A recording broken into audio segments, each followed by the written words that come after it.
meu convidado de hoje é um dos maiores comunicadores do Brasil. Pera um pouco, Baza. Eu sou seu convidado ou é você que é meu convidado? Porque, na verdade, esse podcast é o lugar de potência ou é a desobediência produtiva? Eu sei que é o episódio onde eu tô com um amigo aqui, cara, que foi o meu primeiro convidado, cara, no episódio 1 do Lugar de Potência. Eu já fui convidado no seu podcast, mas eu fui convidado online. A gente não teve a oportunidade de gravar presencial no Desobediência. Ele falou que o convidado dele é um dos maiores comunicadores do Brasil, então eu posso dizer que ele está como meu convidado hoje no Desobediência Produtiva, num cross com o Lugar de Potência. Porque o cara, além de ser o maior headhunter do Brasil, tem 1,94 m, é uma figura da melhor qualidade possível e ele nunca tinha vindo aqui presencialmente no meu estúdio. Seja meu convidado, Baza. Poxa, agora, além de ser uma honra, já fiquei preocupado. Dada a tua mão aí, cara, a oportunidade de perguntar para um headhunter, eu tô mais acostumado a fazer perguntas. Mas sabe o que é gostoso dessa vez? Eu preparei um roteiro aqui em que, nesse episódio 100 do Lugar de Potência, aliás, parabéns por ter atingido um número, eu fico extremamente, primeiro, grato e segundo, honrado por ser o episódio número 1 e o episódio número 100. E a gente fazer esse bem bolado entre desobediência produtiva e lugar de potência. O que eu bolei aqui? Para mim, a audiência do Desobediência Produtiva e que vai fazer a diferença também para o pessoal do Lugar de Potência. Quem está acostumado a sentir na pele as boas perguntas do Baza, hoje vai vê-lo no lugar de responder. E eu fiz o seguinte, vai ter Dona Ângela na área, vai ter todo aquele esquema que você faz no finalzinho, eu já bolei, tem um roteiro aqui, topa seguir ou não? Vambora! Vambora? Então eu vou fazer o seguinte, eu já vou começar com uma introdução, porque eu peguei eu nunca tinha feito essas perguntas pro Baza, porque eu não pego muito histórico, mas dessa vez eu resolvi. O Baza é um cara que é um nerd do interior. A diferença é que eu nunca fui nerd, Baza. Sou do interior também. Eu me propunha a ser um meio disruptivo, mas sofri muito na minha infância e adolescência com bullying. Mas você é um nerd muito tímido, com a convicção que seria muito feliz dentro de um data center. Né? Que loucura. Eu também peguei outras coisas interessantes da sua formação. O cara, como é o maior headhunter do Brasil, é interessante a gente entender a formação dele, principalmente aqui pro meu público do Desobediência Produtiva, tá? Olha só, o primeiro da família a fazer faculdade, mestrado em Administração de Empresas da Fundação Getúlio Vargas, com extensão em Behavior Science of Management for Yale e extensão em Fudan, em Xangai. Eu queria que você me explicasse o que é Fudan em Xangai. Vamos lá, Fudan é uma universidade, uma das universidades mais famosas de Xangai, que eu fui estudar lá sobre as diferenças da liderança do mundo ocidental e mundo oriental. Isso me abriu muito a cabeça. Que legal. E sabe o que eu fiquei super admirado, Baza? Que como você, mesmo sendo alguém que faz parte do mundo corporativo, como você consegue impactar as pessoas. Gente, olha que dado interessante. O Baza, além de ser o headhunter mais acompanhado do Brasil, ele não só impacta o mundo corporativo, ele diretamente impacta 2,5 milhões de pessoas por mês nas redes sociais, nas colunas, nos podcasts. Você tem coluna onde, Baza? Hoje tem coluna em algumas revistas, jornais, também sites. Então, aonde estão me dando espaço, eu quero levar a mensagem do que eu acredito. E é impressionante como o headhunter, o Instagram do maior headhunter do Brasil, ele gera valor. Eu sempre te falei que eu sou fã, a gente se conectou por meio do João Kepler, e o João Kepler me falou, o Basalha tem um Instagram mais legal do Brasil, e é de fato. É impressionante como você tira conteúdo não sei de onde, cara, para fazer aquele Instagram. Tem que ter uma disciplina muito grande, não tem não?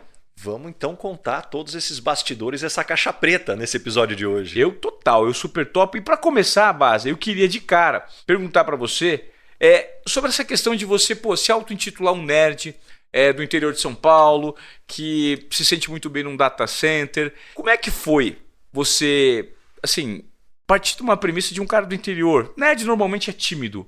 Como é que passou a ser alguém que precisa necessariamente ter uma comunicação boa, ser aberto, abrir network com novos nichos que você não domina? Como é que foi essa transição? Puxa, hoje depois de muitos cabelos brancos aqui, um topete para aumentar aqui o cinza do cabelo, qual que é o entendimento que eu tenho? Acho que o primeiro é que você cresce muito com base nas suas referências. E eu cresci com um pai bastante tímido, bastante fechado, e eu por muito tempo acreditei que eu era assim também.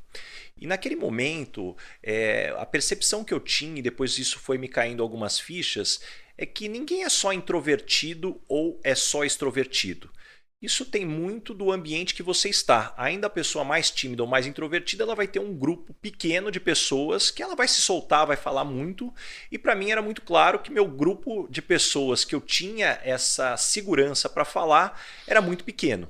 Só que, apesar dessa timidez, e como eu entendo como tímido, é quando você quer participar, só que você está sempre esperando a sua vez de falar.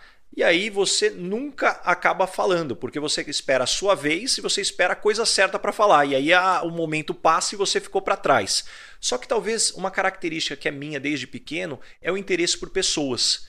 Então, mesmo na minha época extremamente tímido, a minha capacidade de analisar pessoas, de estar sempre estudando sobre pessoas, me dava uma oportunidade de trazer um entendimento. E talvez por eu ser de TI, o meu maior desejo era falar assim, como é que eu entendo essa máquina mais complexa que existe na humanidade, que é o cérebro humano, da forma como a gente pensa, por que a gente muda, por que as emoções impactam tanto, e talvez isso foi formando um pouco da pessoa que eu sou hoje. Que loucura! E você é de TI, um cara que veio do interior, de uma parte mais técnica e que tinha um interesse muito grande por um comportamento humano. Você já imaginou que um dia você poderia ser o CEO de uma multinacional? A grande verdade, Ivan, eu estudei minha vida inteira em escola pública. Eu brinco que eu fiz uma faculdade tão do interior que eu fiz uma faculdade chamada Unirp. Tem um R no meio, não é Unip, tem um R no meio, Unirp, exatamente. Então, naquele momento, eu talvez tinha, sem dúvida nenhuma, um desejo de me tornar um grande executivo sem saber o que era. Era muito mais uma referência de você ver em TV, em filme, e falar, puxa, olha só que legal, esses executivos viajando com uma maleta na mão, cada hora num lugar viajando, reunião com muita gente, tomando decisões, só que faltava o meio do caminho. Eu sabia onde eu estava, que era muito distante, eu sabia onde eu queria chegar e aquele meio para mim foi muito desafiador. E a partir dali foi através de estudo, oportunidades, mas principalmente ter mudado para São Paulo e entender que muitas das pessoas que muitas vezes eu via como distantes ou talvez até alienígenas, nossa, as pessoas que estão ali no topo da pirâmide executiva são pessoas extremamente inteligentes, que não erram, que não falham. Inalcançáveis. Né? E aí foi me caindo uma ficha que na verdade são pessoas normais. Tanto que hoje eu tenho uma convicção que eu não acredito em pessoas extraordinárias. Eu acredito em pessoas comuns que com muito treino e dedicação são capazes de fazer coisas extraordinárias. E eu acho que essa calibração para minha autoconfiança também foi fundamental. Legal, mindset de crescimento. Né? Não um mindset fixo, aquelas pessoas que percebem que aprender hoje e ir em busca de um ideal, independentemente das características que elas tenham, né? Só depende delas. É muito legal isso. E você, cara, lá no interior, Unirp, hoje é um palestrante de sucesso, é um podcaster. Você se mete a fazer as coisas, né, Baza? Você não fica parado. Você sempre foi muito bom de comunicação, primeiro por entender o ambiente, o comportamento humano e por estar como um grande entrevistador, um headhunter. Como é que foi essa transição, né, do menino simples do interior que passou a ser um cara que inspira pessoas, que tem uma narrativa legal, que tem confiança para passar os próprios valores, o que acredita no mercado, para dar ordenamento dessas informações que você hoje compartilha com as pessoas? Foi muito interessante que foi uma ficha que me caiu, que quando eu, na época eu estudava soft skills, que hoje é chamado de people skills, para mim foi uma ficha que virou a hora que eu percebi que menos de 1% dos módulos de graduação, pós-graduação, mestrado são correspondentes a people skills. E 99% são módulos de conhecimento técnico. Olha que legal. Deixa eu fazer uma interferência. Que interessante que você me trouxe. Soft skills hoje são people skills. Exato. Tá bom. Por que a gente não gosta da palavra soft? Porque soft dá a impressão de ser fácil, de ser leve. E de soft não tem nada, é muito hard aprender soft skills. Só que tem uma pegadinha aí. Quando você fala de aprender people skills ou hard skills, como o nosso cérebro foi ensinado a aprender muito de hard skills, a gente aprendeu a aprender dessa forma e quando você olha para people skills é completamente diferente. Por quê? Porque conhecimento técnico e hard skills você aprende de fora para dentro. Só que people skills você aprende de dentro para fora. Que legal. Isso foi uma virada de chave importante para mim. E o segundo elemento foi entender que qualquer pessoa é capaz de desenvolver uma people skill, só que ela precisa de duas coisas. A primeira é intencionalidade. Não adianta alguém falar para você, Ivan, aprende isso porque é importante, porque é legal. Não, você precisa querer genuinamente de coração. E o segundo é colocar em prática. Nenhuma people skill você aprende na teoria. Você não vai aprender de oratória por ler um livro, por fazer um curso. Você vai aprender porque você vai se colocar ali sair da sua zona de conforto, vai se colocar à prova, lidar com o sentimento de insegurança e a partir daí você vai evoluir. Porque as pessoas confundem muito o que é ter conhecimento sobre do que é colocar na prática, adaptar para de fato o seu meio. Né? Você estava falando sobre people skills, Baza, e hoje a gente vive um momento de ruptura, né? De disrupção nas organizações. É necessário a gente analisar e mudar padrões de comportamento dentro das corporações para que pessoas estejam cada vez mais sendo valorizadas, principalmente por people's skills, né? Que é escutativa, que é empatia, que é aprender a aprender. Hoje, eu gostaria que você analisasse um pouquinho como você avalia que esteja a mudança dentro das corporações, principalmente com valorização de people's skills, se elas ainda estão engatinhando. E segundo, a gente nota com essa nova geração que a mudança de comportamento ela acompanha o ritmo da sociedade. Então, a maneira de tratar o próximo dentro de uma corporação, adjetivos que você coloca hoje para um colaborador, isso tudo está mudando numa velocidade esperada dentro das organizações, assim como anda a sociedade? Eu acredito que talvez dividindo em duas partes essa resposta, a primeira delas é que tem uma pesquisa da Michael Page que mostrou que 91% das pessoas são contratadas por habilidades técnicas e depois demitidos por questões comportamentais. 91%. E por mais que essa informação, para todos os nossos ouvintes, a hora que a gente traz, eu não tenho a menor dúvida que começa a vir nome, sobrenome, RG de pessoas que trabalharam com você, que se enquadram nessa estatística. Quando a empresa tem uma dificuldade, infelizmente, ainda a primeira coisa que vai ser avaliada é o conhecimento técnico. Não que o técnico não seja importante, tem muitas posições que você precisa do técnico, mas olhar só o técnico é um ponto que você sabe que a conta vai chegar lá na frente. Agora, sobre a questão da comunicação, eu acho isso que hoje vem se tratando muito como se fosse algo que a geração Millennium traz, mas se a gente for olhar, todas as gerações tiveram seus desafios. Como que eu gosto de enxergar? É claro que se eu olhar somente a minha cabeça, com a minha criação, com os meus valores, talvez algumas coisas eu vou achar que é um exagero, talvez algumas coisas eu até ache que é um mimimi. Agora, uma coisa que eu aprendi é que se a gente parar para pensar que comunicação é uma via de mão dupla, não é só o que eu quero falar, e sim o que o outro entende, eu partindo do princípio que a língua portuguesa é tão ampla, ou qualquer outro idioma é tão amplo, que e se também eu parto do princípio que eu sou um ser em evolução, se eu consigo usar de outras palavras para comunicar a mesma ideia, a ponto que essas palavras não machuquem outra pessoa, por que não eu não posso escolher outras palavras? Por que eu vou ficar preso às minhas palavras sabendo que eu posso machucar outra pessoa? De novo, partindo do princípio que eu sou um ser em evolução. Então eu acredito que a comunicação ela é muito você pensar também sobre o outro. Sim, e eu acho que é trabalhar o ponto de vista da empatia e de uma vontade de aprender quais são os padrões de comportamento dessa nova geração. O que machuca, o que não machuca. Você sabe que recentemente eu tive uma situação que me marcou bastante. Na minha palestra, que você já teve a oportunidade de acompanhar, eu abro ela falando que durante o período que eu usei o mercado de trabalho precocemente, com 14 anos, para fugir de uma situação muito chata que eu vivia de adversidade na minha vida, que era o bullying, por conta de um retardo do crescimento hormonal. E eu sempre brinco, né? O meu apelido, eu brinco no início da palestra, olha, cabeça de geração X, que está em aprendizagem, né? Eu sempre brinco e falo, olha, vocês vão dar risada, né? Mas com 14 anos eu era chamado de Ivan Raquítico. E as pessoas normalmente riem, porque a audiência é majoritariamente mais próxima, a grande parte, né? Majoritariamente mais próxima à minha geração. E no final de semana eu fui dar palestra para a geração Z, em que o mais velho da plateia tinha 21, 22 anos. E quando eu falei que eu sofria bullying e que eu era conhecido como Ivan Raquítico, todo mundo fechou o semblante e se sentiu muito magoado com o comportamento que eu recebia. Eu falei, olha, vocês vão até rir, esse aqui é o Ivan Raquítico. Quando eu olhei para a plateia, tava todo mundo assim, poxa, que chato que fizeram isso com você, Ivan. Isso dói na gente. Ou seja, é uma geração que chegou para corrigir, né, alguns comportamentos. Então, não é importante dentro das organizações essa questão do politicamente correto ou não ser tratado de uma maneira direcionada, interpretando essa nova geração?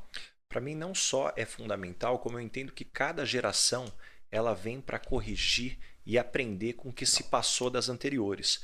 Tanto que a nova geração, e eu aprendi isso há pouco tempo, que agora é a geração C, a geração coronavírus. são as pessoas que nasceram pós-corona, que não viveram uma pandemia. Então, o que isso vai trazer de aprendizado que nós não aprendemos ou que demoramos a aprender? Então, eu acho sempre interessante você pegar a nossa geração, é a geração que pegou a transição do analógico para o digital. Aí você tem a nova geração que já viveu tudo dentro do digital. Aí você tem a geração que já tem um relacionamento online. Então, todas essas mudanças vai fazendo com... É claro que vai existir sempre um conflito de gerações. Se a gente pegar os escritos antigos, né, da Grécia, mesmo antigamente do Egito, já se falava de conflito de geração. Então, a única certeza que eu tenho é que, até algum momento da vida, a gente é o provocador. A partir de um determinado momento da vida, você é o provocado. Adorei. Então, se hoje quem está aqui está se sentindo provocado, a única certeza é que a idade chegou. Então, Legal. como abrir a cabeça para que você seja a pessoa mais jovem da sua idade? Que legal, cara. Gostei dessa provocação, né? Provocador ou provocado. Ô Baza, levando em conta hoje esse momento que a gente vive, as corporações hoje, elas estão preparadas, dentro da experiência que você tem, para... de fato, proporcionar crescimento para quem é talentoso? O que impede uma pessoa talentosa de crescer hoje? É estar na corporação certa ou não? É dela ou é da corporação? Eu acredito que tem tantos elementos aqui. Primeiro é a gente entender quais são os elementos que a gente deveria avaliar para uma pessoa ter talento. Para mim, a melhor estatística que define isso é a gente olhar o caso do Tom Brady, que no draft ficou em número 199. Como é que o maior campeão da liga, por muito pouco, não fica fora? E ó, estamos falando de uma indústria que move bilhões. Será que a gente sabe exatamente o que deve ser avaliado num jogador? De novo, estamos falando de um teste gigantesco. E eu acredito que hoje isso vale muito quando a gente olha para as corporações. Será que a gente está sabendo avaliar o que é necessário para as pessoas se desenvolverem? E depois, para mim tem um elemento também importante, que é como que a gente trata a motivação e a felicidade. Se a gente olhar, a maior parte das pessoas tem no seu currículo muito mais uma lista do que não quer fazer mais do que uma lista do que quer continuar fazendo. É raro a pessoa ter no seu currículo uma lista do que ela mais quer continuar fazendo. Então não é só sobre habilidades, tem também sobre o que você tem interesse. E para mim a felicidade é um tema que cada vez mais tem crescido nas organizações. Como que a gente pode ter organizações mais felizes? Não tem muito segredo. Pessoas felizes entregam mais resultado do que pessoas não felizes. Simples assim. Só que felicidade para mim é um pêndulo interessante, porque quando a gente olha a história, a narrativa da felicidade começa na história com a narrativa da postergação da felicidade. E por que a postergação da felicidade? Se a gente pensar, todas as religiões, de alguma maneira, elas pregavam a postergação da felicidade. Ou seja, não importa se sua vida agora está ruim, se você está sofrendo, se você seguir os preceitos, lá na frente você será feliz. Se a gente olhar, essa foi a narrativa até de construção e criação dos nossos filhos. Por que dos 3 porquinhos o porco certo é o porco velho? Que em vez de estar brincando, ele está construindo a casa porque um dia vai ser necessário. E eu acredito que o mesmo chegou para as corporações, que em algum momento, no início do século passado, veio também a postergação da felicidade, que era: não importa que você não goste do seu trabalho, trabalhe, se aposenta e lá na frente você é feliz, aposentado. Só que à medida que essa narrativa da postergação da felicidade, ela não cola mais hoje, ninguém quer ser feliz depois, eu quero ser feliz agora, a gente tem que tomar cuidado, porque o pêndulo que estava num extremo, a gente soltou e foi para o outro extremo, que é a gente achar que a gente vai ter felicidade em tudo. Então, eu costumo dizer que propósito é algo fundamental, só que muitas vezes a gente pode cair na armadilha também, que eu brinco que é a síndrome da propositite, que é querer encontrar propósito em tudo. Hoje eu não vou tomar banho porque eu não estou vendo propósito. Hoje eu não vou escovar o dente porque eu não estou vendo propósito. Tem coisa que tem que fazer porque tem que fazer. E toda construção demanda dedicação, demanda dor. Então, acho que tem uma calibração aí, que se a gente partir do princípio que são os 3 P's que preparam uma geração, que são pais, professores e profissionais, se talvez pais e professores não estão conseguindo dar o que deveria ser o necessário, sim, profissionais que são os líderes que vão ter que ajudar agora essa nova geração a encontrar o seu lugar de potência, mas também sem anular o que eles trazem de potência, que esse é o fundamental. Legal. Você acredita que hoje então as corporações elas estão preparadas para ter esse entendimento com as novas gerações em relação a sim, o lado profissional tem um lado pessoal muito grande dentro das corporações. É preciso entender o ser humano que está prestando um serviço para mim? De maneira geral, eu acho que tem um espaço gigantesco para as corporações evoluírem. Porque uma coisa é a intenção, por mais que ela seja genuína, Uhum. a outra é a preparação de todas as camadas da empresa. Legal. Porque, ora, você pode ter pessoas ainda com mindset que precisa ser ajustado, ora, pessoas que não têm habilidade de liderança para os novos tempos, ora, você tem um modelo de burocracia e regras que faz com que esses líderes de antigamente fiquem protegidos e a partir daí você não vai ter uma evolução. Talvez a grande provocação que eu sempre gosto de fazer, e eu vou deixar aqui para a nossa audiência, é: na sua empresa, os produtivos trabalham para os burocratas ou os burocratas trabalham para os produtivos? Porque tem espaço para os dois. Nossa. Agora, se todos os produtivos estiverem trabalhando só para os burocratas, pode ter certeza que você está indo para o caminho errado. Que louco. Essa provocação foi maravilhosa.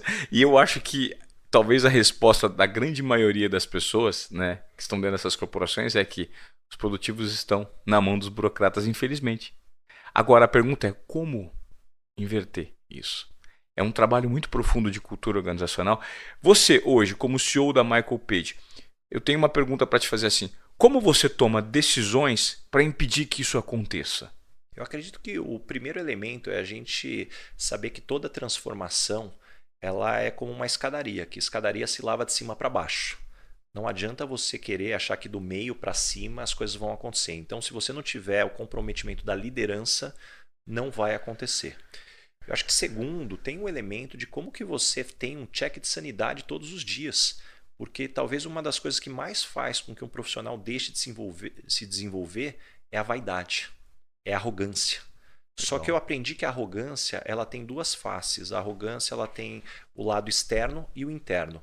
O externo ele é muito perceptível, que é a soberba, a forma como você destrata as pessoas, a forma como você age. Só que talvez a arrogância mais perigosa seja a interna, porque ela é silenciosa. É quando você acha que você não tem mais nada a aprender, que você não tem que escutar essa pessoa, que você simplesmente só está esperando a sua hora de falar e desligou a curiosidade de entender o outro. Então, eu acredito que para mim essa forma de você lidar com a arrogância seja um dos principais pontos para a gente ir destravando as organizações nesse sentido. Foda, muito legal.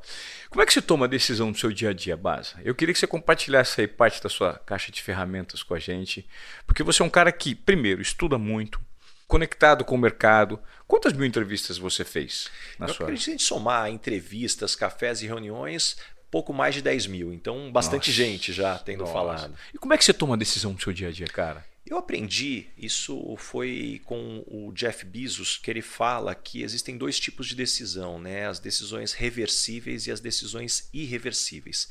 Então, a reversível é algo que se você precisar mudar, é muito fácil. Não, eu tenho que mudar um horário de uma reunião, eu tenho que definir se aquele projeto vai ter uma determinada pessoa envolvida. Então isso é muito fácil. E tem as irreversíveis, quando é demitir uma pessoa, comprar uma empresa. Então a primeira análise é decisão reversível e irreversível. Reversível você tem que tomar com velocidade. Irreversível você deveria tomar com mais cuidado. Tá. Toda vez que existe uma decisão importante, eu aprendi que a gente tem que dividir em 3 etapas.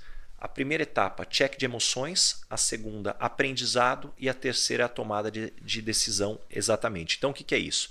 Primeiro, check de emoções. Eu estou com alguma emoção que está me influenciando nesse momento? Se tiver emoção no meio, vai escutar uma música, vai fazer alguma coisa que te coloque no eixo. Segundo, que é a fase mais importante, que é a fase do aprendizado. É você entender que informação você precisa buscar e com quem você precisa buscar para que você consiga enxergar todos os pontos cegos que você tem nesse momento. Humildade total, é preciso. É humildade, sem dúvida nenhuma. E tem uma dica. Quando você está no processo de aprendizado, não só você saber que perguntas você vai fazer, para quem você vai fazer as perguntas e que informação você vai buscar, mas a dica mais importante, não pense sobre a decisão. Porque à medida que a gente pensa sobre uma decisão, a gente começa a ficar tendencioso a uma decisão e aí nosso cérebro só começa a buscar informação para comprovar o que a gente está tendencioso a tomar. Viés de confirmação. Exatamente. A partir daí, fechei o processo de aprendizado, aí sim eu vou pensar na decisão. E se eu for olhar aqui sobre ainda decisões, não existe fórmula certa para decisão que não tem erro, mas eu aprendi que existem 2 decisões que têm uma chance gigantesca de você errar, que é quando você toma uma decisão sozinho, sem consultar ninguém. A chance é grande. E a segunda decisão, que esse é contra-intuitiva. é quando você toma a decisão pela maioria. Não, pera, deixa eu escutar todo mundo e eu vou tomar a decisão pela maioria. Gente, quem é que diz que a maioria tem razão? É muito fácil para o líder se ausentar de uma decisão porque ele está tomando a decisão pela maioria, mas a maioria decidiu, então vamos com a maioria. Isso é se ausentar. Um líder tem que escutar todo mundo, mas você é pago para tomar a decisão e você vai ser responsável pela decisão que você tomou. Ô Baza, eu fico pensando o seguinte, cara, levando em conta hoje todo esse tipo de técnica que você tem, de estudo que você tem, eu imagino que muita gente hoje gostaria, eu sou uma dessas pessoas, eu gostaria de trabalhar com você. Em algum momento da minha vida a gente vai ter um negócio junto, eu não sei qual vai ser. Como é que você se enxerga hoje? Gostaria de ser liderado por você. Como é que você se enxerga hoje como líder? Acho que o primeiro ponto, talvez as pessoas podem ter a falsa impressão que eu falar sobre liderança e trazer todas essas lições pode soar que, puxa, o Baza faz isso porque ele não erra. É justamente o contrário. Talvez por eu ter errado tanto e não ter me conformado com esses erros que eu fui buscar soluções. Acho que esse é o primeiro elemento. Então eu errei muito. E o segundo é que eu ainda erro. Só que parte de eu produzir conteúdo de liderança, quando eu comecei a produzir conteúdo, foi produzir lembretes para mim mesmo. Eu não posso esquecer disso. Entendi. E o ponto interessante, que é a terceira etapa disso daí, é porque meu time, ele acompanha o meu conteúdo. Então, hora ou outra, eles me provocam. Baza, você não está falando sobre a escutativa? É o walk the talk, Será que agora você está escutando? E tem hora que vem cada soco no estômago. Entendi. Que isso me dá um check de sanidade e realidade fundamental. Então, isso para mim é um processo de aprendizado contínuo. E entender que, puxa, se você lembrar todos os dias que a gente tem 2 ouvidos e uma boca, a nossa capacidade de aprender é tão bacana, que é o que Stanford chama de vitalidade intelectual. Que é a capacidade de se manter curioso como uma criança. Porque é isso que vai dar energia para aprender. E aí é curioso, por exemplo, você me fala, e você criou o seu podcast chamado Lugar de Potência. Como que você se enxerga hoje dentro de um lugar de potência? O que seria um lugar de potência para você? Como você enxerga exatamente esse conceito e qual hoje é o seu lugar de potência na sociedade? Acho que lugar de potência, eu já ouvi de muitas pessoas, muitas definições. Acho que começa lá de Aristóteles, que é você buscar o que você tem de melhor de entregar para o mundo, que o mundo precisa consumir. Dificilmente você vai ser feliz ou vai ter sucesso fora desse lugar. E a partir daí também eu aprendi com o Scott Adams, lendo a biografia dele, que ele escreveu algo que eu achei fabuloso, que o lugar de potência não é sobre você ser bom em alguma coisa, é sobre você ser acima da média em algumas coisas. Então, Scott Adams, que é o criador do Dilbert, aquele quadrinho que faz humor do mundo corporativo, ele escreveu assim: eu sempre fui uma pessoa engraçada, mas não a ponto de ser considerado um humorista. Eu sempre fui um bom desenhista, mas não a ponto de ser considerado um artista. E eu sempre fui uma pessoa que conhecia muito do mundo corporativo, mas não a ponto de ser considerado um grande líder. Mas quando eu reúno esses 3 elementos, eu conquistei um posicionamento que até hoje ninguém me alcançou. E isso eu vejo que também acontece comigo. Eu não sou a pessoa que mais estudou de carreira e liderança. Eu não sou o headhunter com mais anos de experiência, tem gente com mais de 17 anos. Eu não sou a pessoa que mais conhece de rede social e estou longe de ser a pessoa mais carismática. Mas eu acho que são elementos que eu estou acima da média. E quando eu reúno eles, eu atingi um ponto que é único. Porque o capitalismo nos ensina que, sem dúvida nenhuma, resultado é fundamental. Mas o capitalismo nos ensina ainda mais que quanto mais único você é, maior o seu valor. Não é isso que as marcas de luxo fazem quando você tem uma bolsa que é ultra exclusiva, ela é mais cara, um relógio que é ultra exclusivo. Então é isso. Então é a coragem de ser único. Porque isso, para mim, talvez seja o maior desafio do mundo corporativo. Porque essa autenticidade. Porque a forma mais fácil da gente ser aceito por um grupo é se parecendo com o grupo. Perfeito, cara. Só que a gente só se destaca por ser diferente. Então como que você cria a sua caixa de ferramentas, os seus frameworks, para poder entregar para o mundo esse olhar único? Como é que hoje você cria a sua caixa de ferramenta? Como é que é um processo complexo e como é que você distribui isso para o mundo? Pô, Ivan, agora você vai aqui abrir a caixa das maluquices aqui do Baza, aqui, mas tem é o que eu quero. Tem algumas aqui. Acho que a primeira delas, eu aprendi que um dos maiores desafios das pessoas ambiciosas é lidar com o sentimento de culpa atrelado ao tempo livre ou ao cuidar de você. Cara, tem um sentimento de culpa gigantesco. É impressionante. E há algum tempo que eu criei uma dinâmica na minha agenda que a cada 15 dias eu pego uma sexta-feira de manhã, eu bloqueio 2 horas, eu não fico em casa e nem vou para a empresa, eu vou para um café, normalmente um café que eu nunca fui para ativar o cérebro, peço um café bem gordo, porque também traz paz para a alma aqui, claro. E levo todos os meus cadernos de reuniões, pego a minha agenda, coloco o celular naquele app que traz muita produtividade, que é aquele app modo avião, Sim. e deixo ele ali, e vou olhar para tudo que aconteceu nos últimos 15 dias. Eu vou olhar cada compromisso da minha agenda dos últimos 15 dias, eu vou olhar todas as anotações de reuniões e vou fazer uma reflexão sobre tudo o que aconteceu e vou preparar os próximos 15 dias. Então acho que essa é a primeira ferramenta que eu não abro mão. O segundo, eu tenho construído já há alguns anos o Manual de Mitigação de Risco do BASA, o Manual de Mitigação de Erros do BASA. O que é isso? Eu coloquei cada uma das etapas que eu vou escrevendo. Por exemplo, reuniões em família ou encontros familiares.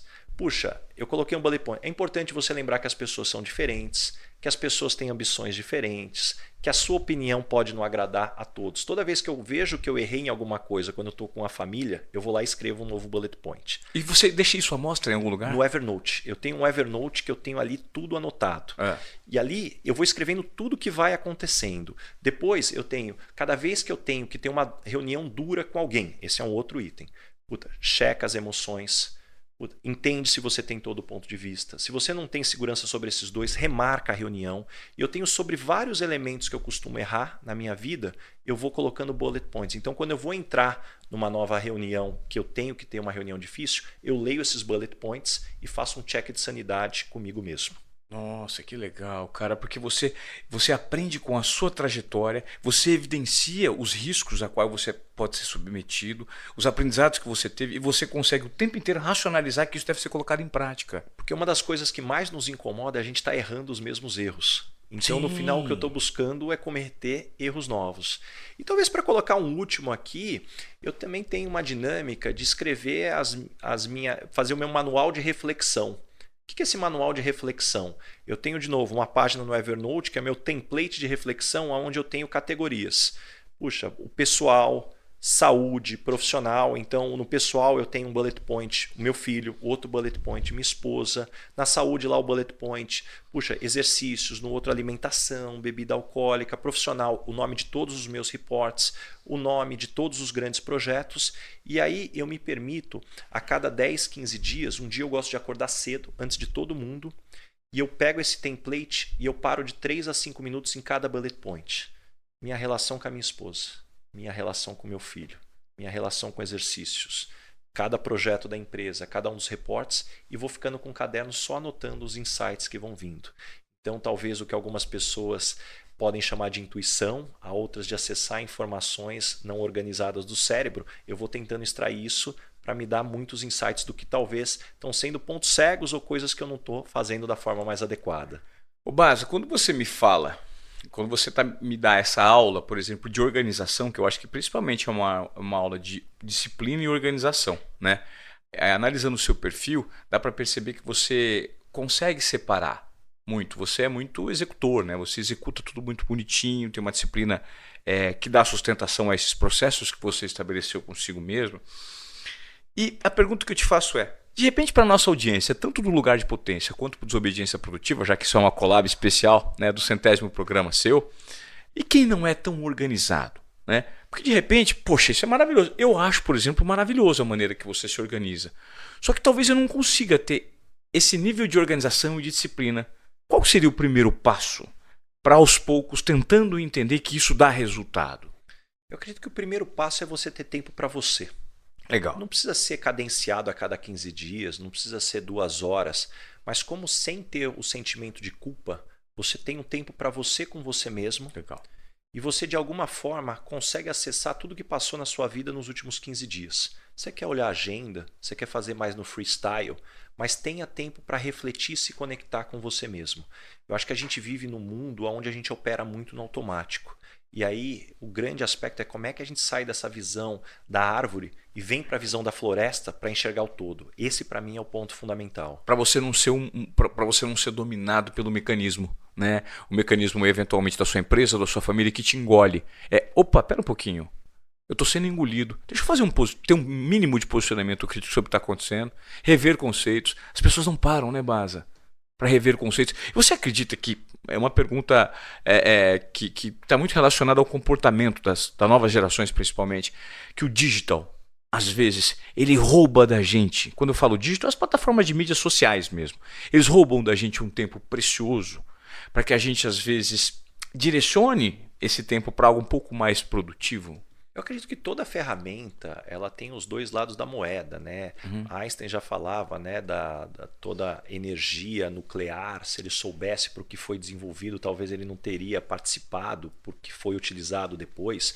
Então eu acredito que as redes sociais têm um benefício fantástico, só que a gente tem que entender que tudo isso foi construído para viciar o nosso cérebro. Claro. Não é à toa da forma como ele é feito. Então, se a gente não souber lidar, a gente não só está perdendo o nosso tempo, mas acho que tem algo ainda pior, que é perdendo a nossa capacidade de foco. A gente se tornou uma geração, e essas são todas as gerações agora, onde a gente tem um oceano de conhecimento com 1 centímetro de profundidade. Adorei essa frase. Onde a gente está muito raso e a gente está confundindo informação com opinião. A gente está sendo bombardeado por informação e a gente está achando que isso é opinião. Isso sem checar fatos. E isso para mim é muito arriscado. Porque eu acredito que quando você segue alguém, você não simplesmente está seguindo, mas você está formatando como você vai pensar no futuro. Quem você segue formata o que você vai pensar no futuro. E eu acho isso perigosíssimo. Bom, falando sobre isso, eu gostaria de entrar num tema com você, que você provavelmente deve ter uma opinião muito formada, que é a inteligência artificial.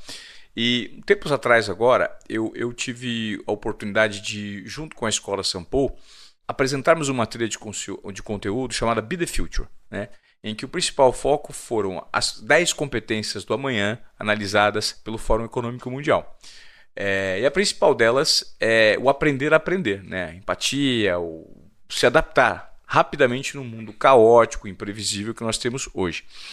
E aí, nessa trilha de conteúdo que nós estruturamos, a provocação foi: o ser humano não vai ser substituído pela máquina, mas ele vai ser substituído por um outro ser humano que entende mais da máquina do que ele. Eu queria que você desse um pouco a sua opinião sobre a inteligência artificial. Ela se transformou numa ameaça? Como você já deu a pitada para o futuro, deixa eu dar a pitada do passado, que eu gosto muito do Ray Dalio, que eu tive a oportunidade de estar com ele em novembro passado em Nova York. Eu acho um cara fantástico.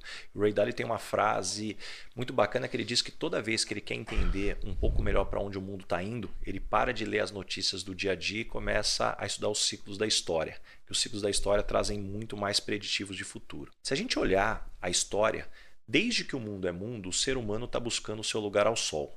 Quando éramos nômades, nós éramos reconhecidos pela capacidade da caça. Aí veio a agricultura e o ser humano perdeu o seu valor nesse aspecto. Sim. Aí, até então, éramos valorizados pela força. Aí veio a domesticação dos animais, você perde essa relevância. Depois, éramos valorizados pela capacidade de resistência. Veio a roda, você perde essa capacidade. Aí, então, éramos muito valorizados pela memória. Veio a escrita, você perde essa capacidade. Então, de novo, revolução industrial. Então, desde que o mundo é mundo, o ser humano, quando acha que encontrou o seu lugar ao sol, vem uma tecnologia, vem uma transformação e tira o ser humano daquele aspecto. Então, para mim, isso é o que está acontecendo agora com a inteligência artificial. A única certeza que eu tenho, Ivan, é que as pessoas que não sabem utilizar os benefícios da inteligência artificial vão perder espaço para as pessoas que sabem. Então, o grande aspecto é como é que a gente faz essa avaliação. E eu também tenho muito cuidado com tudo que se fala. Puxa, então agora tem que regulamentar a inteligência artificial. Eu tenho mixed feelings sobre isso, né? Para mim, acho que tem um cuidado aqui da gente ter. Será que essa regulamentação que estão querendo, porque é as grandes que estão querendo regulamentar, será que não é para segurar a inteligência artificial de outros que ainda não desenvolveram? Ou será que eu quero regulamentar porque eu sei que vai dar problema? E se existe uma regulamentação, depois é muito fácil eu levantar a mão e falar assim, mas eu cumpri a regulação, eu fiz a minha parte. Então acho que tem muita informação aqui que está sendo confundida com opinião, então a gente tem que fazer essa análise criteriosa. Uma análise criteriosa, a gente tem que pensar hoje também e ter um entendimento que os recursos e mecanismos que existem à disposição do ser humano por conta da inteligência artificial, normalmente são inteligências artificiais generativas, né? Que elas não têm o poder de criatividade do ser humano, porque a máquina não tem intuição, né? Quem tem intuição somos nós. Eu queria te perguntar relacionado à intuição. Você lida bem com a sua intuição? Como é que você faz para estimular a sua intuição? Eu acredito que a intuição tem um aspecto interessantíssimo, porque eu acredito, algumas pessoas vão falar de conexão com o divino, outras talvez de um lado mais científico, mas para mim tem um ponto que é o lado mágico da gente entender que, diferente da máquina, porque a máquina está produzindo, quando você dá um pause, ela para de produzir. O ser humano, quando a gente pausa, talvez é aí que a gente produza mais. Sabe aquela ponta? Eu estava estudando pra caramba ou eu estava fazendo reunião e não vinha a ideia. Aí eu paro da reunião e vou dar uma caminhada e do nada, estou falando do nada entre aspas, vem aquela ideia. Então eu acredito que tem muito da gente acessar fora do racional, do estruturado. Eu acho que essa tem a dinâmica. O segundo, particularmente eu acredito muito em energia, eu acredito muito em frequência. Eu não acho que a gente se conectou à toa. Não, foi 100% randômico a gente ter criado a conexão que a gente criou. Tem uma frequência que as pessoas vibram e daí a importância da gente olhar para a nossa frequência para saber que tipo de outras frequências a gente está puxando para a gente também. Legal. E para mim o mesmo vale para o conhecimento, para soluções, como é que você está se conectando com tudo, mas principalmente como é que você está estimulando a tua cabeça a pensar em coisas diferentes, né? Algo que eu sempre fazia, isso na época do analógico muito, que eu voava demais, naquela época viajando muito, eu sempre passava numa banca de jornal e comprava uma revista diferente do que normalmente eu compraria. Uma revista de games, uma revista de fofoca, uma revista de cultura ali local. Putz, isso daí o que me faz, né, provocar os meus pensamentos. Então, de novo, como que a gente sai do efeito manada? Legal, sai do efeito manada. E você, poxa, você falou sobre a nossa conexão, né? Hoje você é um cara que é uma referência em relação a conexões. Um pouquinho antes da nossa entrevista, eu te apresentei um problema, né, uma dúvida que eu tinha sobre algo. Você jogou uma luz sobre uma possibilidade por conta das conexões que você tem. Eu queria que você me falasse como você trabalha, como é que você fez para ampliar esse networking incrível que você tem hoje, sendo esse cara tímido do interior, o nerd do data center, que, pô, né, cheio de limitações, timidez, e hoje você é um cara extremamente fácil de ter novas conexões, de se apresentar, de revelar a sua verdade e a maneira que você de fato é, né, o Baza genuíno. Como é que você conseguiu cultivar essa rede de networking? O que é importante para quem quer hoje, Baza, construir uma rede de networking? Acho que tem um ponto que eu aprendi, que talvez o maior erro que a gente escuta sobre networking, que networking é fazer favor para o maior número de pessoas para que essas pessoas depois façam esse favor de volta. Isso não funciona.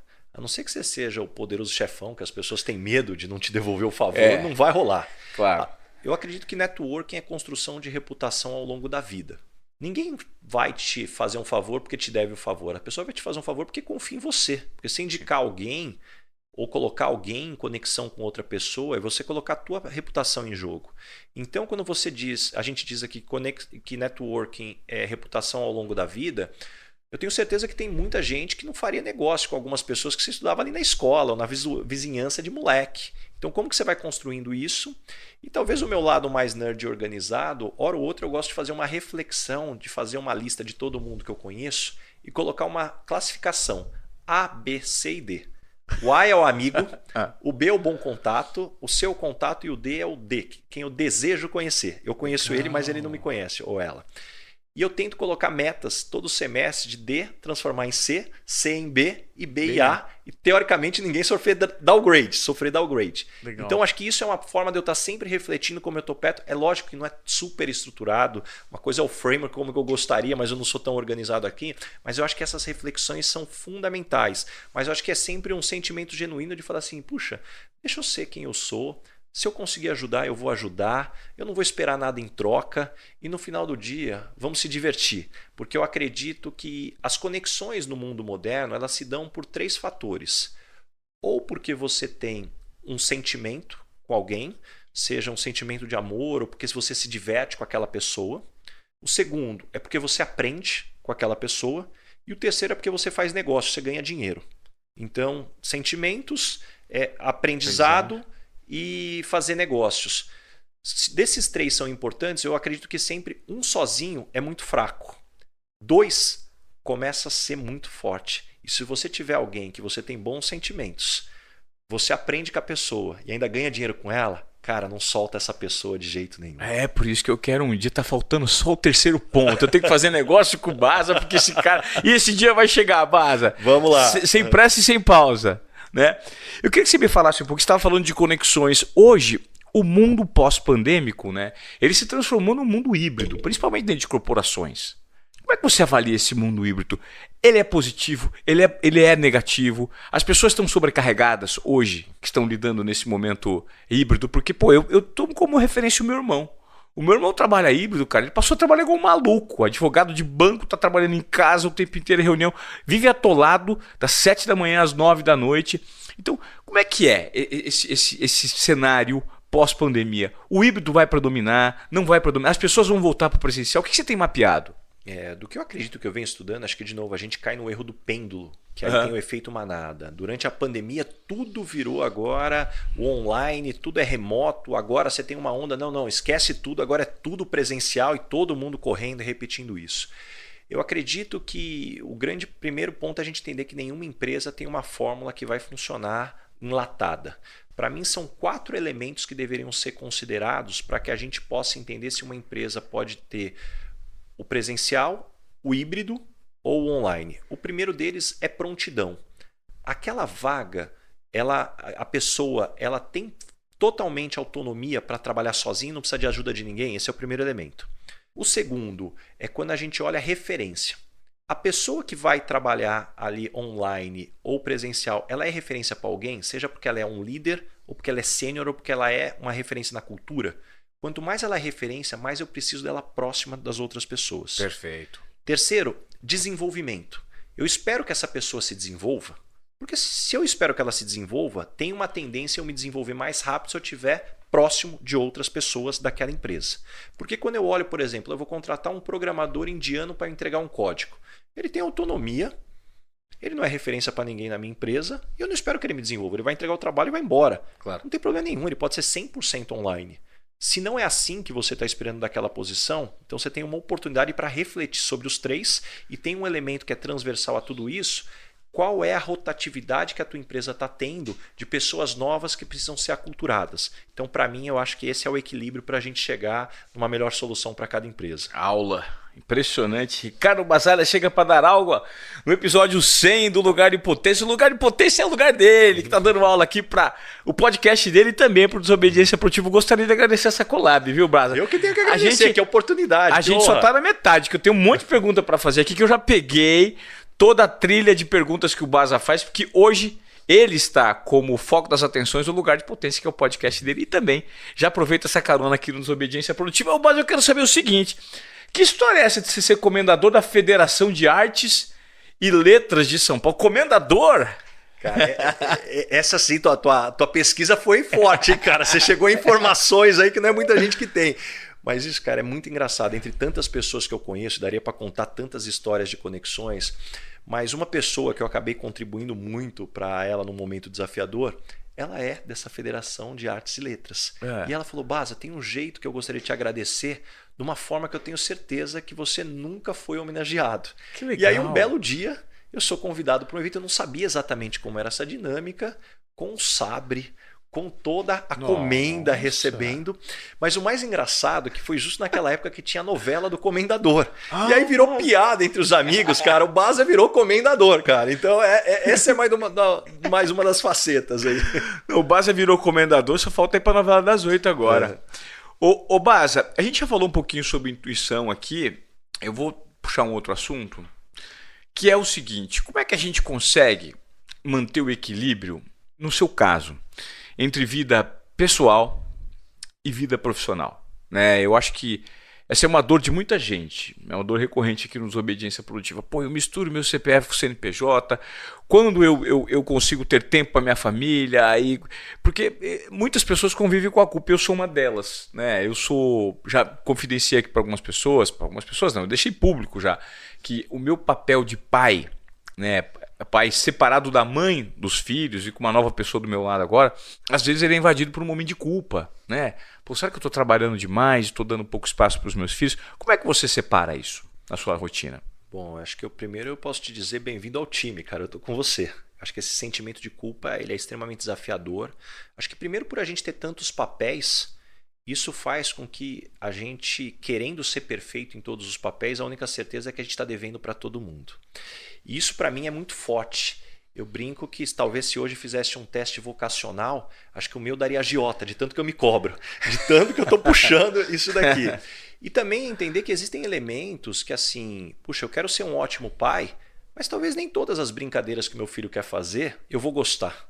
E eu vou fazer com ele, mas eu vou fazer sabendo que não é a minha natureza e eu não posso me sentir culpado, talvez, por não gostar de brincar de Lego, por exemplo. Apesar de Lego eu adoro, não é o melhor exemplo.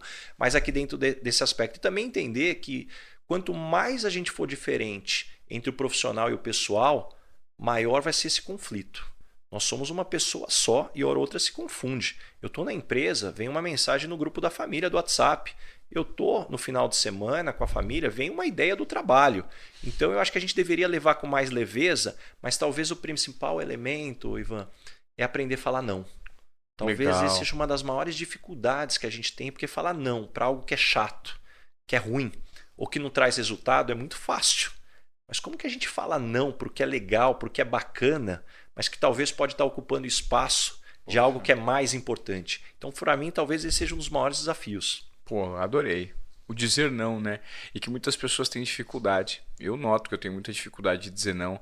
É aquela vontade sempre de ajudar, né? Fazer pelo outro e se colocar em segundo plano. Faz muito sentido essa resposta sua e vou tomar como um ponto de reflexão. Não só para mim, acho que para nossa audiência também. Qual é a definição para você, Baza, de sucesso profissional? Acho que para mim sucesso profissional é você ter não só confiança, mas orgulho de contar no almoço de domingo para sua família o que você faz.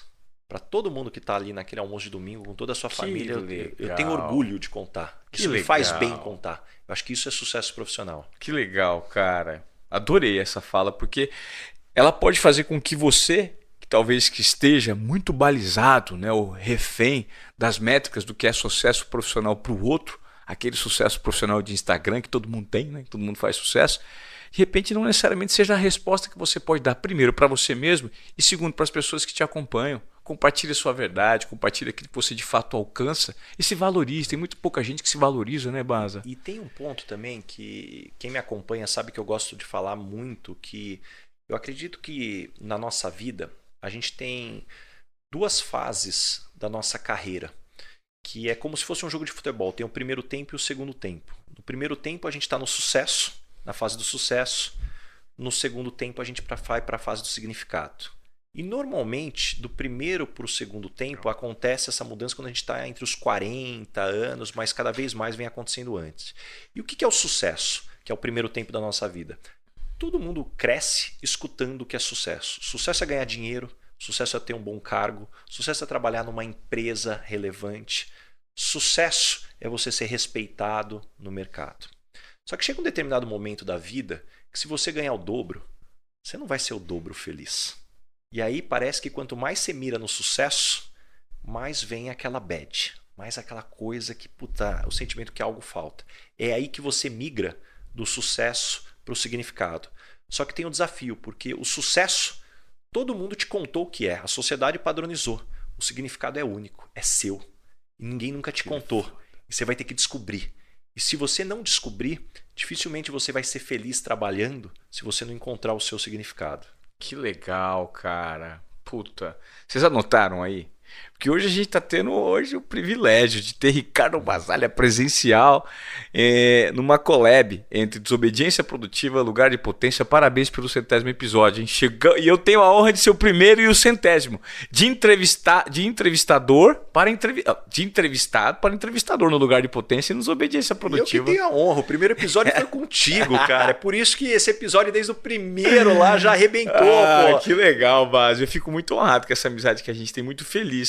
Agora, assim, olhando para toda a sua retrospectiva, né? Olhando para a tua vida, se você pudesse fazer uma retrospectiva hoje e olhasse para o menino do interior que se transformou num CEO, num cara que impacta pelo menos 2,5 milhões de pessoas por mês por meio das suas redes sociais, que tem um livro consistente, que tem um podcast consistente, que é um cara de um dos maiores networks do Brasil, qual que você avaliaria que seria um momento de mudança, virada de chave, assim, que proporcionou ser quem você é hoje?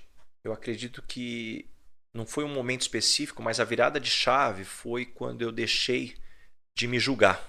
quando eu deixei de ficar travado, quando eu tinha uma ideia e você fica pensando duas vezes, será que eu deveria fazer? Puxa, o que as pessoas vão pensar? Vai lá e faz. Daqui um tempo, você vai ver que tem um ditado que eu adoro. Quando você tem 20 anos, você está muito preocupado com o que as outras pessoas pensam. Quando você tem 40 anos, você para de se preocupar com o que as pessoas pensam de você. Quando você completa 60, você percebe que ninguém estava pensando sobre você. Era tudo uma armadilha da sua cabeça. Que loucura, cara. Impressionante. Como é que você hoje lida com a sua voz interna? Todos nós temos uma comunicação interna, né? Que em alguns momentos ela pode ser mais tranquila, mais amena, ou que ela pode ser um pouco mais agressiva. Eu sempre brinco na minha palestra que tem um momento especificamente de tomada de decisão que eu precisava estar ali com o anjinho ou com o capetinho. O capetinho sempre me desencorajou, me jogou para baixo. E o anjinho sempre falou assim, cara, vai, você é capaz, você veio até aqui, acredite no seu comportamento de desobediência produtiva. Como é que a sua voz interna é contigo, Baza? Ela é brava, ela é muito persuasiva, ela é forte, ela varia? Ela tem algumas facetas. A primeira delas, a minha voz interna, ela está sempre fazendo follow-up comigo. Já fez aquilo? Não esquece daquilo. Está fazendo aquele outro. Não podia ser de outro jeito. Cara, eu tenho aqui um follow-up gigantesco com a minha voz interna que está sempre me lembrando de tudo que eu tenho que fazer. O segundo é uma voz que está sempre me jogando para cima. Uma coisa que, assim, minha esposa que está há 23 anos comigo, ela fala...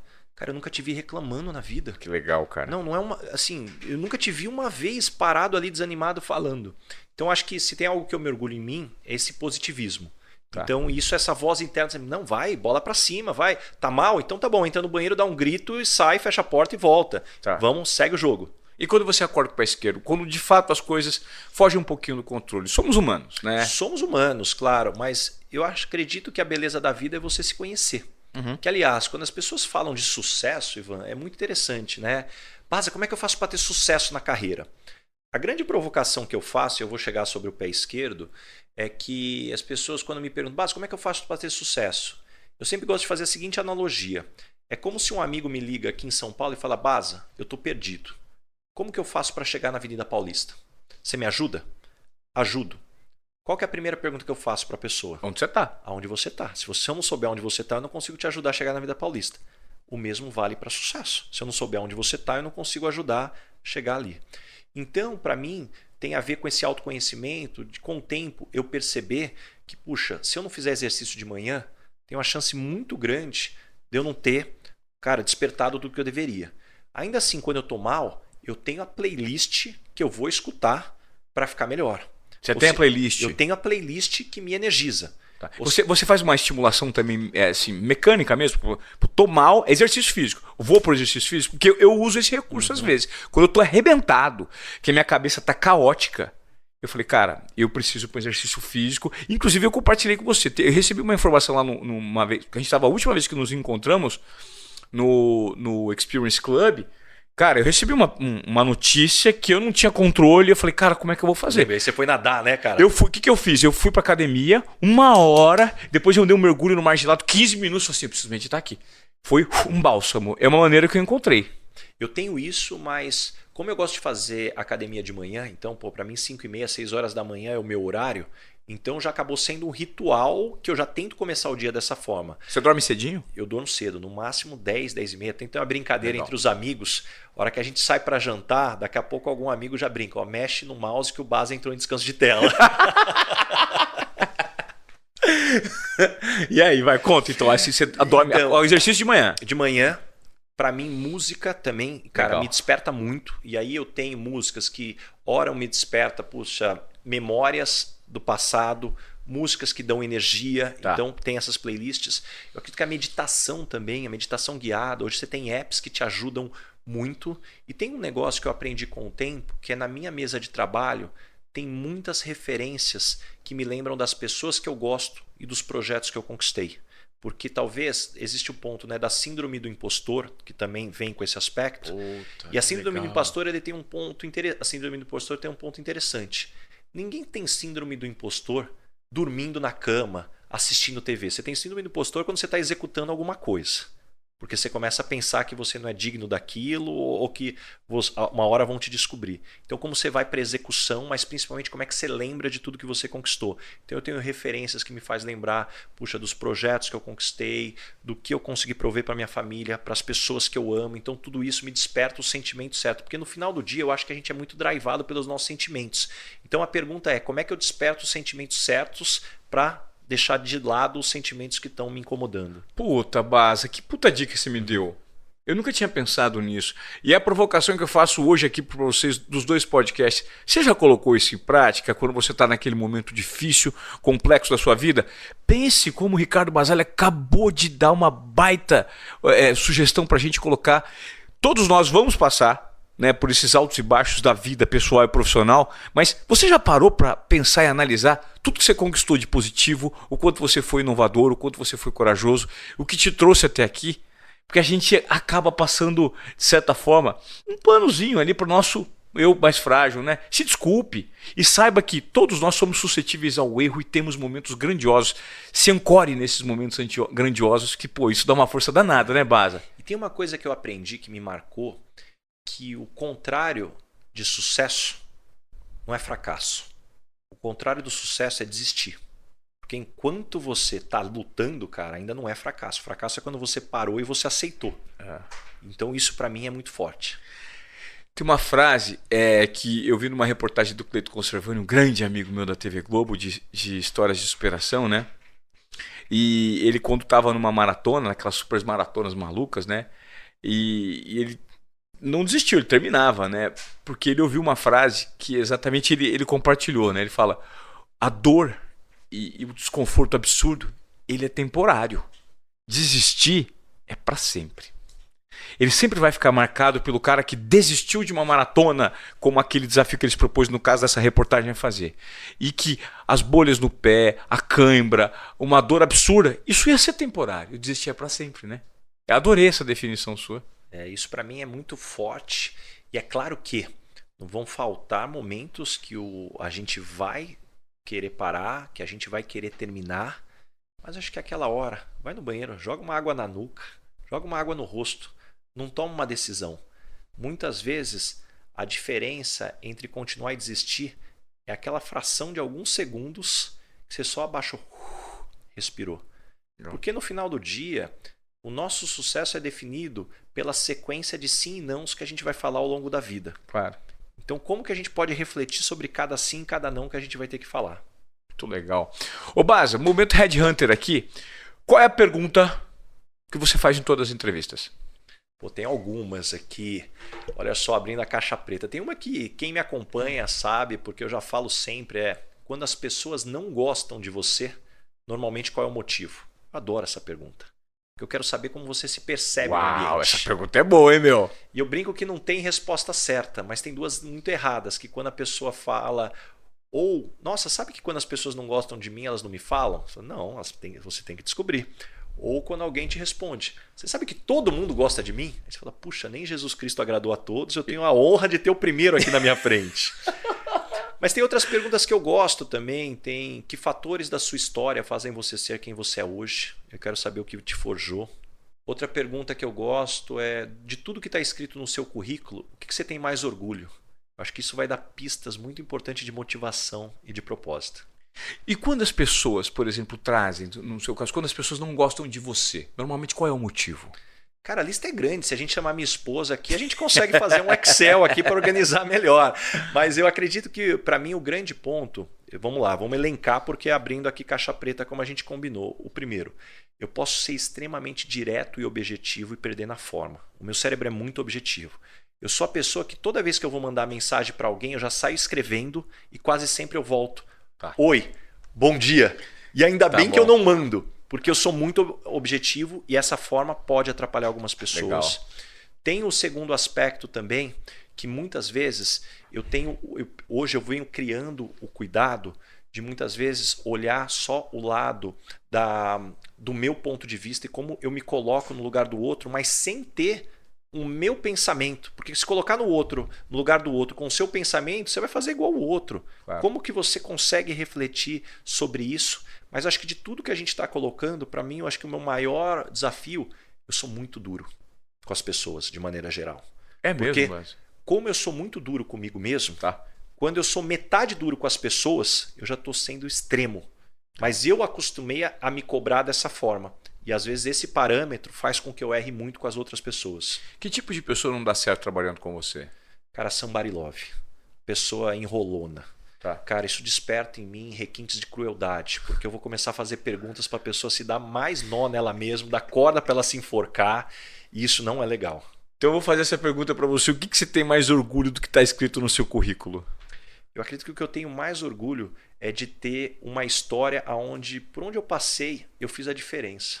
Que legal. As pessoas vão esquecer, tem algo que eu tenho comigo, vão esquecer o resultado que você entregou com elas, o projeto que você fez, mas elas nunca vão esquecer como você fez elas se sentirem. Isso para mim é o que fica. O que você proporciona, né, cara? Muito legal. E o que o Baza perguntaria, hoje o Baza sentado aqui, nesses 2 podcasts, o que o Baza perguntaria pro Baza Headhunter? Para mim, acho que a grande pergunta que eu gostaria de fazer para mim mesmo é: como que a gente pode construir pontes entre as gerações? A gente que está num ponto que hoje me chamou muita atenção. Na última vez que eu estava em Nova York, eu tive a oportunidade de estar com a Maria Hella, que foi a ganhadora do Prêmio Nobel da Paz. E ela estava falando, ela me falou um negócio que me marcou. Ela falou assim: infelizmente hoje a gente vive num mundo que só os extremistas têm ganhado voz. Isso vale para a mídia, isso vale para o algoritmo, isso vale para a política. Só que nada de valor foi construído na humanidade por extremistas. Tudo de valor que foi construído na humanidade até hoje foi construído por moderados que souberam olhar o que tinha de melhor dos dois lados. Que incrível essa fala. E eu tenho um medo gigantesco da gente estar caminhando para as organizações, para os extremistas. Porque quando você me falou isso, agora me veio um monte de extremista que tem uma repercussão absurda na sociedade. E como a sociedade passou a ser... Haja vista o momento de polarização política que a gente ainda vive no Brasil, né? Não existe meio termo para nada. Existe sempre alguém muito contundente de um lado, querendo apontar erros do outro lado. E o extremismo, hoje, infelizmente, julga o moderado como isentão, o em cima do muro. Exatamente. Tentando forçar o moderado a se tornar um extremista. Isso é perigosíssimo. Ô, Baza, agora, pô... Nada mais justo do que a gente fazer um momento Dona Ângela. Aqui nos Obediência Produtiva, com lugar de potência, episódio 100, um episódio especial. Então vamos lá. Agora a tarefa tá dada para você. Você vai completar a frase. Eu sou esquisito porque... Cara, eu sou esquisito porque minha cabeça não para nunca. Quando as pessoas perguntam: Baza, quantas horas você trabalha por dia? Eu respondo: todas que eu tô acordado. Minha mãe brinca que eu descanso carregando pedra, mas eu adoro. Então, para mim, minha mente está sempre em ebulição. Isso normalmente as pessoas acham estranho. A mente acelerada demais, né? Muito, muito. Não para. Eu também acho que eu me identifico um pouquinho com essa mente acelerada, que às vezes o desafio é justamente você... E ela só desacelera quando eu tenho o foco em alguma coisa muito específica. Está tão acelerada que eu preciso de alguma coisa que retenha a minha atenção, ou que me pegue pela curiosidade ou pelo humor, porque daí eu consigo parar. Não, e essa aceleração, às vezes, é muito engraçado que você vai procurando coisas diferentes. Eu tenho um grande amigo, que é o Fed. O Fed, ele me contou que ele estava fazendo há algum tempo personal de pular corda. E, obviamente, eu, como um bom amigo, fui fazer bullying, cara. Como assim? Personal de pular corda? Ou seja, vai aprender a pular corda de todo jeito? Exatamente. Ele falou: não, mas esse personal é um campeão sul-americano de pular corda. Eu falei: cara, mas quem faz campeonato de pular corda? E aí foi meu aniversário e ele me deu 5 aulas para eu aprender a pular corda.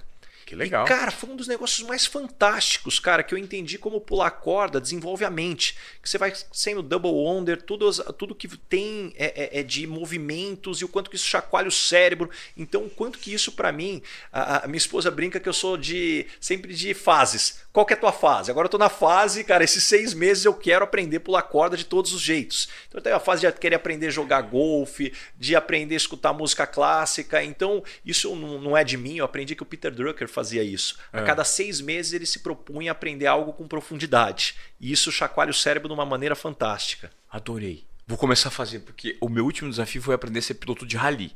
E agora, eu gostei desse negócio de pular corda. Você tá pulando bem já? Cara, é rápido para aprender? Cara, é rápido. Cara, com 3 aulas, cara, é incrível que você já consegue fazer. Ó, vou fazer aqui merchan aqui, ó. Marcos Mola. Já podem procurar ele aqui totalmente. Marcos Marcos Mola. Marcos Mola. Exatamente, podem procurar ele. Tem o meu outro personal também, o Felipe aqui também. Vou deixar o link para todo mundo aqui. Essa turma vem chacoalhando meu cérebro de todas as formas. Eu vou fazer essas aulas porque eu acho mó legal, cara, que sabe pular corda. Porque. Não, e você joga para um lado, joga para o outro. É meio exibicionista. Exibicionista. Cara, você imagina eu que sempre fui desengonçado. Você tem 1,94m, cara. Sua corda tem que ser enorme. Pô, se o Baza consegue, todo mundo consegue. Só que eu tenho que pular corda no lugar que tem o pé direito lá em cima. Alta. Ô Baza, vamos lá, vamos falar, já que você está falando de pular corda, vamos falar um pouquinho de perrengue. Você já passou muito perrengue no mundo corporativo? Cara, tem um perrengue que esse é interessante contar, porque foi no dia que eu fui ser entrevistado pela primeira vez na Michael Page. Eu entrei na sala de entrevista. Na época eu nem sabia que eles estavam avaliando alguém para trabalhar na Michael Page. Eu achei que eu ia ser candidato de alguma posição.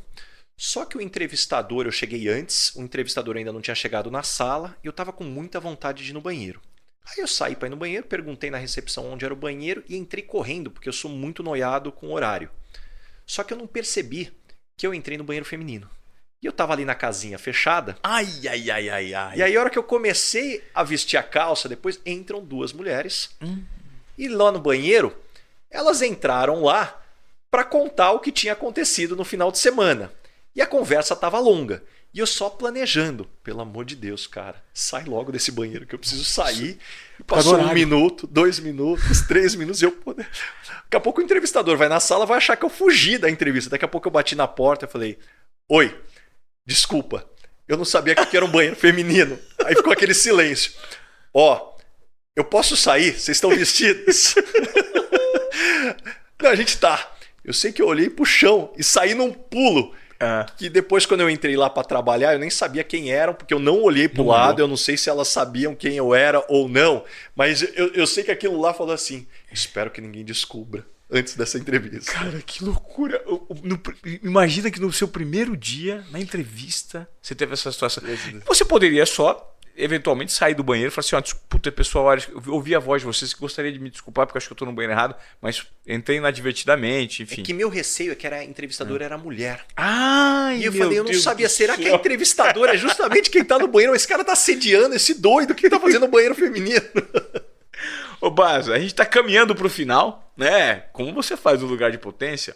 E eu gostaria de justamente fazer essa pergunta que você normalmente faz para os seus convidados, né? Qual é o seu lugar de potência? Que tipo de situação e ambiente que pode te jogar lá? Situação que você vai brilhar. Pode jogar aqui, deixa comigo que eu domino, mato, distribuo e faço gol de placa. O que eu gosto de fazer, e eu acho que modestamente eu faço bem, é pegar situações complexas e simplificar. Como que eu posso tentar compilar 10 mil entrevistas e colocar em lições que, cara, não importa qual estágio você está na carreira, fica fácil. Como é que você pega uma estratégia complexa e coloca para o time? Como que você simplifica a vida? E para mim tem algo que eu aprendi. A beleza da vida é construir modelos. Porque modelos fazem com que qualquer pessoa possa ser mais eficiente. Muito do que a gente falou aqui é de modelos. Claro, então sim. Isso para mim é o que eu estou sempre me provocando. Muito bom. E me fala uma verdade aí sobre sucesso que as pessoas normalmente não gostam de falar, não falam porque é muito duro, porque não cai bem. O que você acha? Acho que a verdade é que antes de dar certo vai dar muito errado. Antes de você atingir o que você gostaria, você vai pensar em desistir algumas vezes. E antes que você consiga alcançar o que você quer no mundo corporativo, você vai ter que entregar antes de estar sentado naquela cadeira. Que legal. Você gosta de fazer também essa pergunta, eu mapeei aqui, sobre como é que está a sua questão de aprendizado, como você tem se reinventado. O mundo precisa de reinvenção, o mundo precisa de pessoas que gostam de aprender a aprender. People skills, como você me ensinou, não mais soft skills. A partir de hoje, people skills, adorei. O que você aprendeu? Habilidades, cursos? O que você, nos últimos 12 meses, o que de fato você olhou e falou assim, poxa, não sabia e passei a dominar? Algo que eu venho estudando muito é sobre inteligência artificial. Até a gente estava falando um pouco sobre isso antes da gravação. Como que a gente pode entender essas ferramentas para a gente potencializar não apenas o que a gente pode produzir, mas principalmente o que a gente pode aprender. Eu tenho conversado pelo menos de 1 a 2 horas com o ChatGPT por dia. Que legal. Perguntando dos mais diversos temas. e depois falando, bom, e se eu tiver que explicar tudo isso para uma criança de 5 anos, como é que você ensinaria? Se eu tivesse que discutir com um especialista, que perguntas que eu faria para tentar entender o teor do diferencial? Isso tem me dado assim uma oportunidade fantástica de aprender por várias coisas. Que legal, Baza. Como eu adoro conversar com você porque você me inspira. Você é um cara que o tempo inteiro está fora da zona de acomodação, querendo, né? Você estava me explicando algo super interessante, que é o fato de ser conselheiro hoje de algumas empresas, e você é. Normalmente, quando as pessoas te buscam para procurar um conselho seu, como isso vem? Qual que é o conselho que você mais dá?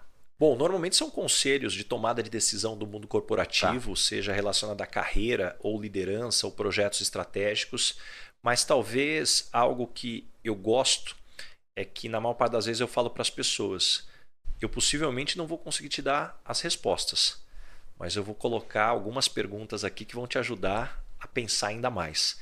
E isso talvez é algo que eu gosto sempre de colocar, que perguntas que eu posso fazer para despertar mais reflexões. Que foda. Agora, quais são, então, as situações em que você nunca é convidado? Porque você é um cara que domina o mundo corporativo e ajuda as pessoas a fazerem as perguntas certas, né? Porque não importa o quanto você sabe, eu adoro essa frase do Dr. Tyson no curso que eu fiz com ele. O que importa é quais as perguntas certas que você se propõe a fazer em busca do aprendizado, né? Agora, qual que não é a sua praia? Qual que é o lugar que nunca te chama? O ambiente que nunca te chama, que o base é completamente descartável? Cara, não me chama para reclamar. Cara, não me chama para ficar criticando alguém. Tá. Cara, eu tenho quase que uma repulsa disso, cara, eu corro disso, energia ruim, energia pesada, reclamação, falar mal das pessoas. Quer ver algo que me incomoda quando você está falando num grupo que estão falando mal de alguém que não está no grupo? Cara, isso não é comigo, assim, definitivamente para mim isso é energia ruim. Legal, pô. Ô Baz, eu gostaria agora de que você deixasse pra gente aqui, cara, você é um cara que se desenvolve a todo momento, você compartilhou parte da sua rotina, da sua trajetória, né, com a gente, e além do ChatGPT, que eu acho que pode ser uma dica, né, as pessoas começarem a se aperfeiçoar no uso dessa inteligência artificial generativa, dá outras dicas de conteúdo, fontes de conhecimento que podem agregar aqui na nossa audiência do Desobediência Produtiva e no Lugar de Potência. Uma dica muito simples que eu dou para todo mundo e me ajuda bastante eu tenho hoje 9 perfis do Instagram. 9? 9. Eu tenho um perfil só para seguir conteúdo de liderança, um perfil só para seguir conteúdo de humor, eu tenho um perfil só para seguir os concorrentes, que não vou seguir no meu perfil. Eu tenho um perfil para seguir notícias do dia a dia. Por que isso para mim é importante? Porque quando eu vou entrar no Instagram, eu escolho que conteúdo eu quero devorar. Cara. Eu não quero que o Instagram, o algoritmo escolha o que eu vou absorver. Eu vou escolher. Caramba, que dica foi essa? Game changer aqui para nossa audiência. Mas você está hackeando o sistema. E se eu tenho perfis que só sigo o conteúdo de liderança, ele está sempre me sugerindo novos perfis melhores de liderança. E o mesmo vale para todos os outros temas que eu estou sempre avaliando. Sensacional. Então, baseado nessa quantidade de perfis que você tem, né, seguido, e nessa vida puta organizada, direcionada que você tem, que é referência para mim e para muita gente aqui, para os 2 podcasts hoje, me sugere aí 3 pessoas para eu trazer para o Desobediência Produtiva que você acha que pode gerar valor. A gente está no Lugar de Potência também, mas como hoje eu roubei a cena no episódio 100 do Desobediência Produtiva para entrevistar um entrevistador do Lugar de Potência, me conta aí 3 pessoas que podem ser interessantes para a gente trazer. Cara, 3 pessoas que eu adoraria, vou falar do mundo corporativo. Tá. Eu adoraria entrevistar o Fábio Barbosa. Eu acho que ele tem uma história à frente do tempo quando fala das questões de ESG, de cuidado, de felicidade. Acho que é um. Segundo, o Carlos Brito, que muito tempo presidente da Embev. Nossa, esse cara é incrível. Esse cara produziu muito, transformou muito. E eu gostaria, um terceiro colocar, eu adoraria entrevistar o Carlos Ghosn, que foi o presidente da Renault-Nissan por muito tempo, que quase foi preso lá no Japão. Ele ficou em prisão domiciliar, escapou numa caixa de instrumentos musicais, num avião particular, pousou no Líbano, que não tem extradição para o Japão. Adoraria entender mais, porque tem uma série aí de discussões sobre o que foi certo, o que foi errado, o que foi armação para ele. Eu adoraria entrevistar ele. Caramba, Baza. Você trouxe essa história, essa última história incrível. O Carlos Brito, eu acharia isso ultra interessante entrevistar também, justamente por... Eu vi uma palestra dele Em Stanford, inclusive, se Tem não uma me de engano. Stanford. Tem 2 de Stanford no YouTube. É? Quem não assistiu, para agora e vai lá assistir. Eu vi uma em inglês dele, em Stanford. Uma delas. Eu vou procurar outra, que é incrível. É impressionante como ele tem uma mentalidade de cercar de pessoas boas, de bons profissionais para fazer com que a execução do negócio de fato aconteça, né? Incrível. Agora, pra gente terminar, meu amigão, pra você, o que é felicidade? Cara, felicidade pra mim é o que a gente tá vivendo agora. Pra mim, felicidade é quando eu não gostaria que esse momento acabasse. Acho que toda vez que a gente tá vivendo algo que a gente fala assim, cara, por que tem que acabar? Por que não pode continuar mais tempo? Eu acho que a gente tá sendo feliz. Legal. Eu acho que a nossa vida é quanto mais a gente se cerca de momentos como esse. Legal, Baza. Poxa, eu gostaria imensamente de, primeiro, agradecer a sua escolha para que eu participasse desse episódio de número 100, que eu sei o valor da simbologia na sua vida e também na minha, né? Nós somos pessoas que nós nos conectamos lá atrás e todas as vezes, cara, que eu abro o Instagram para ver uma mensagem sua, para trocar uma ideia contigo, ela é um ambiente, é um momento em que eu percebo que a sintonia, a energia ela é muito verdadeira, admiração mútua, respeito. Então, é um grato presente que a vida me deu ter a possibilidade, primeiro, de participar aqui nesse episódio com você e mais do que isso, saber que quando eu puder contar com um perfil como o seu, né, em relação aos seus conhecimentos, ao seu carinho, à sua atenção, eu tenho. Então eu acho que essa é a graça do networking da vida, das pessoas, dessas descobertas que a gente tem. Então eu gostaria assim, imensamente de te agradecer, primeiro, por ter me escolhido, né, para ser o episódio número 100 e por ter me liberado essa oportunidade de fazer entrevista contigo para os 2 podcasts, que eu acho que a gente ganha muito nessa troca, né? Ivan, eu que tenho a agradecer. Você sabe o quanto eu te admiro. Acho que você é um cara de coragem, um cara desobediente. É um cara que poderia estar uma vida muito acomodada, uma vida onde você já tinha atingido um sucesso. E esse, para mim, eu acho que é a diferença de quem vai além. Pessoas talentosas chegam um determinado momento da vida que vem numa bifurcação. Eu posso ter uma entrega mediana e ainda assim eu estou acima da média. Estou tendo um esforço mediano com uma entrega acima da média e ainda assim eu sou diferenciado. Ou eu quero me provocar a ser melhor todos os dias. Isso dói mais, mas é isso que te faz ir além. E você, sem dúvida nenhuma, está nesse segundo grupo. E, cara, te admiro demais. Obrigado e que honra ter você aqui, cara. Ô, cara, que maneira bonita de terminar esse podcast. Poxa, eu espero então, assim, do fundo do meu coração, que tanto a audiência do Lugar de Potência quanto do Desobediência Produtiva, né, Baza? Pô, compartilhem esse podcast. Foi um momento em que nossa amizade, o nosso conhecimento, eu dei o meu melhor aqui como entrevistador, porque eu sei que o entrevistado era 5 estrelas, e ele o mesmo, acredito, porque a gente já revelou esse carinho mútuo, né? Pô, compartilha esse conteúdo, né? Vamos fazer esse conteúdo chegar em mais e mais pessoas, vamos fazer esse podcast viralizar. A gente entregou a nossa verdade, a nossa essência, o nosso tempo, que é o que a gente tem de mais genuíno aqui. Então, conto muito com a sua audiência do Lugar de Potência, do Desobediência Produtiva. Vamos bombar esse episódio. A gente precisa fazer com que esse papo chegue em mais pessoas. Vamos lá, Ivan. Muito obrigado mesmo. E, poxa, um agradecimento super especial à tua audiência. Eu sou fã, você sabe, eu estou sempre comentando. Desobediência Produtiva foi quem me inspirou a ter meu podcast e você sabe disso. É importante eu registrar de novo. Que legal. Até a próxima, hein? Essa entrevista vai entrar para a história.